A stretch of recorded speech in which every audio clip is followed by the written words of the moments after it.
एक आदमी और उसकी पत्नी चिड़ियाघर घूमने गए। वो देखते देखते वो बंदर के पिंजरे के पास पहुंचे।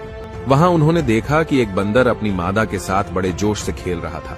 यह देखकर पत्नी से अपने पति से कहा, देखो कितना रोमांटिक जानवर है, अपनी मादा के साथ कितने प्यार से खेल रहा है।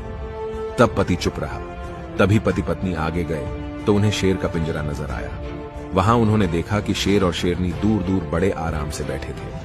खामोश शेर एक कोने में अकेला बैठा था, जैसे शेरनी का कोई अस्तित्व ही नहीं हो।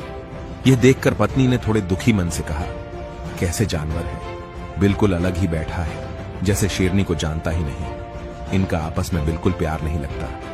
तभी पत्नी को एक पत्थर दिया और कहा, इस पत्थर को जरा शेरनी की तरफ फेंको। और जैसे ही पत्नी ने शेरनी की तरफ पत्थर फेंका, तभी शेर दहाड़ता हुआ अपनी शेरनी की रक्षा के लिए आगे आया। अब पति अपनी पत्नी को एक पत्थर और दिया और कहा, अब इसे बंदरिया की तरफ फेंको।